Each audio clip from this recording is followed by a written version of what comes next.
My mom took my daughter's luggage, hid it, and told the kids she wasn't going on the family trip anymore. Then she looked me dead in the eye and said, maybe next year if she learns her place. I just made a scene and did this. It all started when I went to pick up my daughter's suitcase from my mom's guest bedroom. We were supposed to leave for a weekend trip to Colorado, something we'd been planning for months. My husband, me and the kids. A small cabin in the mountains, sledding, hot cocoa, no cell service. It was supposed to be peaceful. A memory maker. But her suitcase was gone. I checked the closet first, then under the bed. Nothing. I opened the garage door just in case it was put there by mistake. Still nothing. I called for my mom and asked if she'd seen a small pink rolling bag with cartoon cats on it. I'll never forget the way she responded. She didn't even look up from her coffee. She just said it like it was the most casual thing in the world. She's not going on the trip. I stood there blinking, waiting for a punchline or some clarification. When I didn't get one, I asked, "What do you mean?" She took a sip, set the mug down and said, "I put it away. She's not coming. Maybe next year if she learns her place." That's when it clicked. This wasn't a mistake. She'd hidden my daughter's luggage on purpose. And now she was looking me straight in the eye like she'd just enforced some kind of household rule. My daughter is 4 years old. She's my husband's child from his previous marriage. And from day one my parents never accepted her. Not really. They never said it outright. It was always little things. Leaving her out of family photos. Bringing gifts for the other kids but not her. Referring to her as his child. It was subtle, quiet, underhanded. Till now. Now it was just cruel. I told her to tell me exactly where she'd put the suitcase. She smiled and said, "It's safe. But she's not part of this family, Linda. You need to stop pretending." That was it. I walked straight outside and called my husband, told him to get inside immediately. He was loading the car with snacks and snow boots. When I told him what happened, he just stared at me for a second like he couldn't believe I wasn't joking.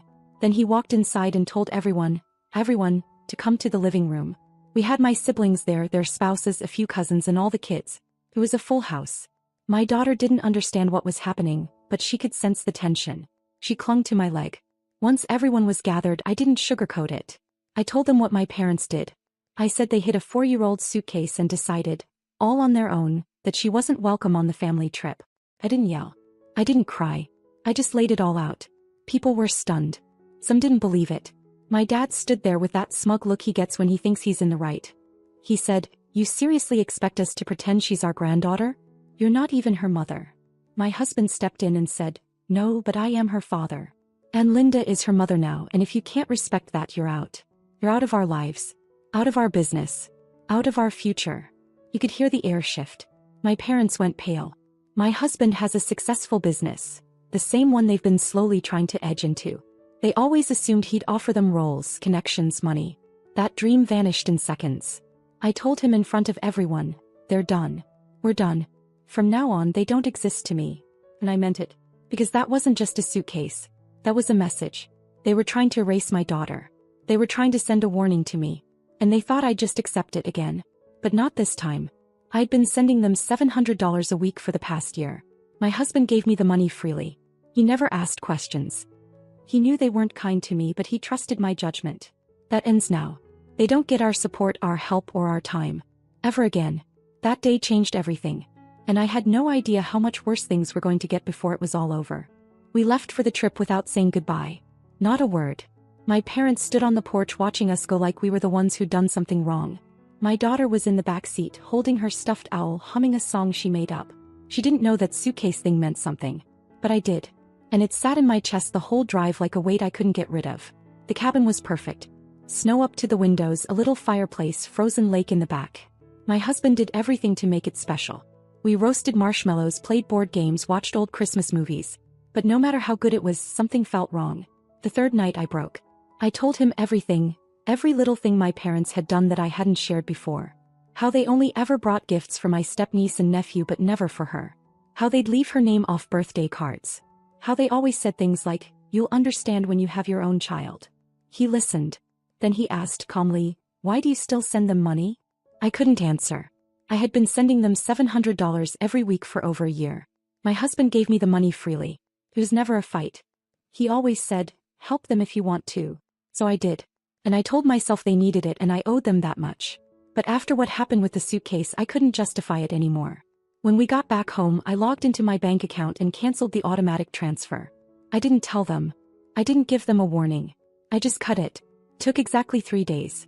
My mom texted first. Just a single question mark. Then, is something wrong with the bank? Then a full paragraph accusing me of being ungrateful, cold, and blinded by my husband. She ended it with, "Don't forget who raised you." Then came my dad. "What the hell are you doing? You're acting like we're strangers." I didn't respond. That's when they showed up. Not together. Separately. First, my dad drove to my husband's office. I only found out when his assistant called and said some man claiming to be family had tried to get in without an appointment. He told the front desk he had an urgent matter about the business. Security walked him out. The next day my mom showed up at my house. I was alone with the kids. She knocked for nearly 10 minutes, then just stood there. Didn't leave. Didn't call. Finally, she pushed something through the mail slot and walked off. It was a letter. 3 handwritten pages in that tiny rushed cursive she always used when she was emotional. She didn't apologize. Not once. She blamed me. Told me I was ruining my future. That I'd thrown away a lifetime of love for a child who would never fully be mine. She said I was being manipulated by a man who didn't understand loyalty. She said I'd regret this. I didn't finish it. I read enough to know where it was going. I tore it up and dumped it in the trash. But one line stuck with me and it made my skin crawl. "You think you're punishing us, but you're punishing yourself." That same week, we heard from one of the board members of my husband's company. He said he'd received an anonymous email claiming there were concerns about how funds were being handled. It didn't take long to trace it back. My parents had contacted him directly, using a mutual connection from some fundraiser years ago. They told him my husband might be in over his head and offered to step in and advise. They tried to sabotage his reputation, his business, all because they weren't getting money or control anymore. He didn't get angry. He didn't yell. He just turned to me and said, "I'm done. If they want war, they can have it. But they're not part of our life. Not anymore." That's when we started documenting everything. And that's when I realized something. This wasn't just about them rejecting my daughter. It was about control, power, entitlement. And they were never going to stop unless we made it impossible for them to keep coming back. 2 weeks of silence. After everything, that's what I got. Not a single message, call, visit, nothing. Just quiet. It was too quiet. The kind that doesn't mean peace, it means plotting. My husband told me to enjoy it, that maybe they'd finally realize they'd gone too far. But I know my parents. They don't retreat. They regroup. And when they're quiet, it just means they're crafting the next move. It came not from them directly but through my sister. A text in the middle of the night. "Are you seriously cutting off mom and dad? For good?" I replied with one word, "Yes." I figured that was the end of it. But no. She called me 2 minutes later. I didn't pick up. Then she left a voicemail, emotional, messy, full of guilt-tripping and questions. She said they were devastated, that I was letting some man and a child who isn't even yours turn you against your own blood. I played it on speaker. My husband just shook his head and walked out of the room. She didn't even know what had happened. They never told her about the suitcase, about the letter, about the business sabotage. They painted themselves as victims abandoned by their ungrateful daughter who'd forgotten everything they sacrificed for her. I didn't argue. I texted her back and said, "When you're ready to hear the truth, I'll tell you. But until then, don't contact me again." The next few days were chaos. First my aunt called. Then a cousin. Then an old friend of the family I hadn't spoken to in years messaged me on Facebook. They were all saying the same thing, asking what was going on, telling me they'd heard I'd turned against my parents, that I was cutting off support while they were struggling. That's when I knew my parents had gone full campaign mode. They were calling everyone they could think of, telling them I'd stopped sending them money, that my husband had brainwashed me, that I was neglecting them emotionally, financially, and even morally, because of a child that wasn't really mine. They didn't just want sympathy. They wanted pressure. They were trying to rally people to guilt me into crawling back. I didn't. I stayed quiet. I didn't even bother defending myself. Not yet. But my husband was done. He called his lawyer and made everything official. My parents were to be excluded, permanently, from anything connected to the business. They'd never held formal roles, but they'd been allowed to attend fundraisers, networking dinners, and sometimes represented themselves as advisors. That was over. He didn't just tell them no. He legally barred them from any association with his name, his company, or any of the future projects he was working on. He showed me the paperwork. Black ink on white paper. Cold and final. I stared at it and asked him why he didn't tell me he was doing this. He said, "Because they tried to play dirty. This is us locking the door." And then he asked, "Are you ready to do the same?" I knew what he meant. It wasn't about drama or revenge anymore. It It wasn't about cutting off the money or ignoring the calls. It was about closing the book. Completely. Making sure there were no open windows they could crawl through. No more emotional loopholes. So I did. I blocked their numbers. I deleted them from every contact list. Doctor, daycare, school. I messaged the babysitter and said if they ever show up at the house, she's not to open the door. I told our neighbors too, just in case. I even blocked them from accessing my cloud photo albums, which I found out they'd still been viewing through an old link. Felt like pulling nails out of my own skin. And for a moment it was quiet again.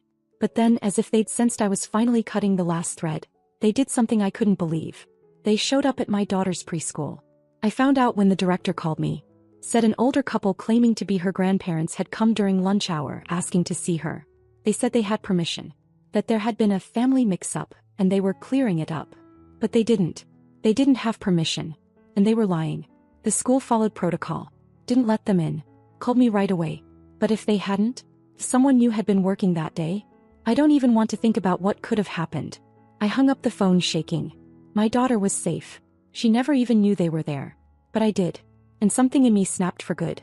This wasn't about family anymore. This was war. After the preschool incident, something in me snapped. It was one thing to disrespect me, to humiliate my daughter, to lie, manipulate, sabotage, but showing up at her school? Lying to staff and trying to access her without my consent?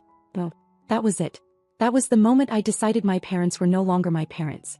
I don't care who raised me or what they did for me in the past. I don't care what blood ties exist on paper. The people who showed up at that preschool were strangers. And dangerous ones. The school did everything right, thankfully. They refused to let them in and called me immediately. My daughter was in the middle of finger painting and didn't even notice. But that could have gone 100 different ways. And the fact that they tried to use their fake charm to push their way into her life, it made me physically sick.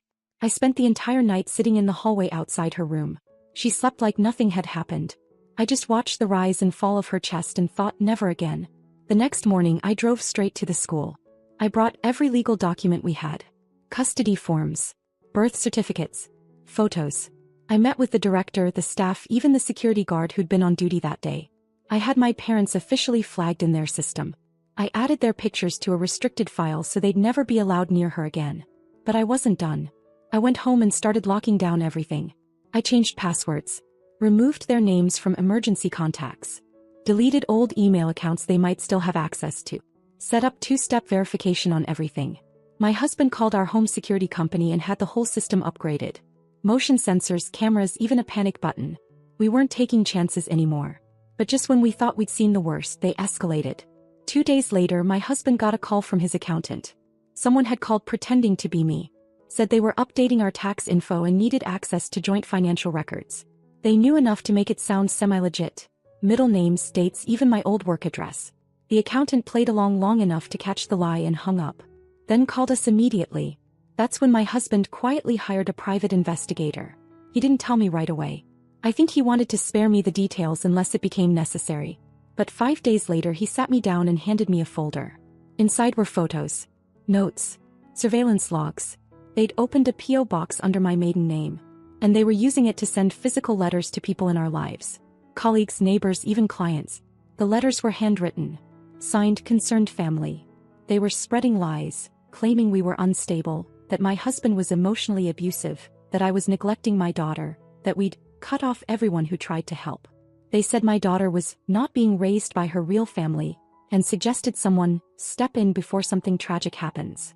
I read the letters in silence. I didn't speak. I didn't cry. I just felt this cold, sharp clarity I hadn't felt before. These weren't just desperate parents lashing out. This was war. So I did what I had to do. I printed everything. I gathered every text, every voicemail, every letter, every creepy little attempt they'd made to push past boundaries. I filed for a restraining order the next morning. The hearing was set for the following week. But the day before court, something unexpected happened. My mother showed up at my office. No warning. No call. She just appeared like a ghost from a life I'd left behind. She didn't look angry. She didn't look sad. She looked satisfied. She handed me a white envelope. Inside was a copy of a handwritten will. They'd removed me completely. No inheritance. No mention. No acknowledgement. Every asset, every piece of property, every cent, left to my sister and her kids. At the bottom, in my mother's neat handwriting, if you're going to pretend we don't exist, then we won't either. And then she left. I stood there holding the envelope, waiting to feel something. Bigger. Grief. Maybe guilt. But instead I felt something else entirely. Relief. I handed the will to my lawyer the next morning. I told him to add it to the file. The judge granted the restraining order within 10 minutes. My parents are now legally barred from contacting me, my husband, or our daughter in any way. They can't call. They can't write. They can't show up. If they do, they'll be arrested. But I knew them. I knew they wouldn't walk away empty-handed. And I was right. They were about to go even lower than I thought possible.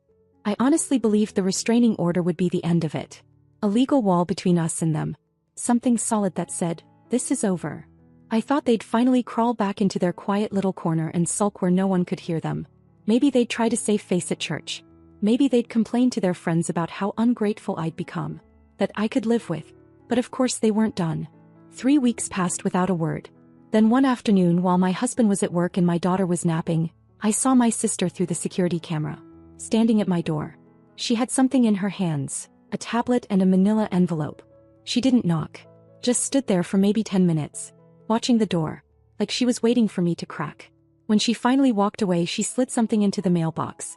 It was a letter, addressed to my daughter. It said things like, "You're always loved, and when you're older, come find us, and we'll tell you the truth about what really happened." She's 4. She still calls her backpack a pack. She cries when we run out of purple popsicles. And they were planting seeds.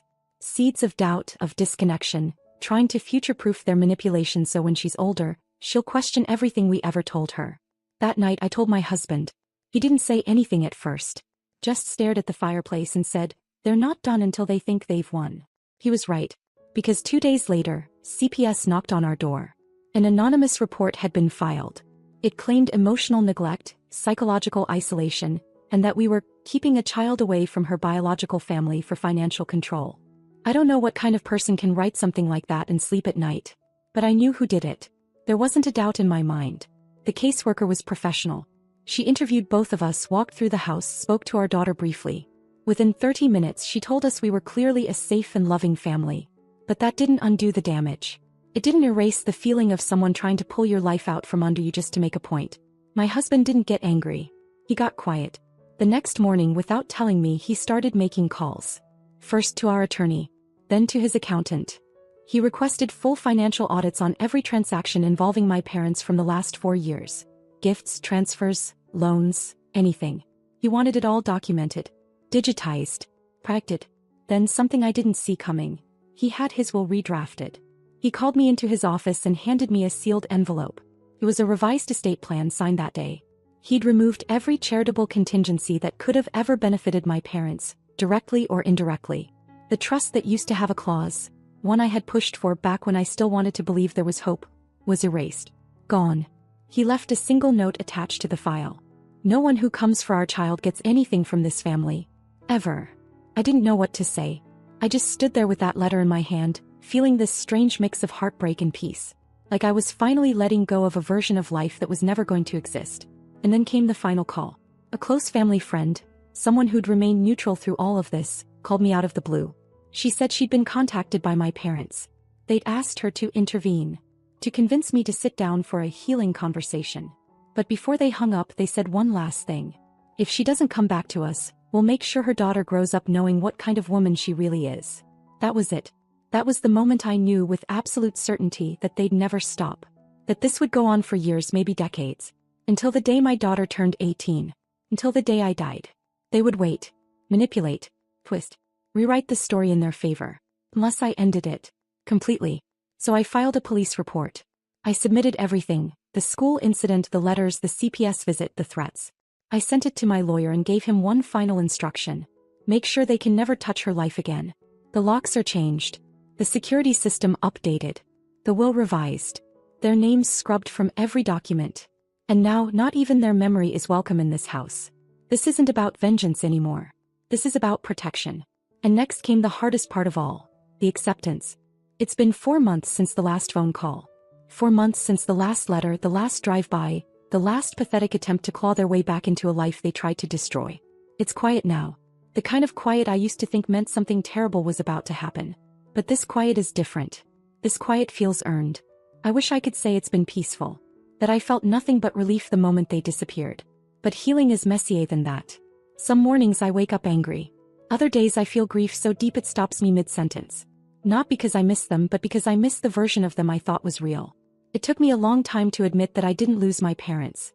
I lost the idea of them. The version I spent years defending. The version I kept trying to see through the fog of disappointment.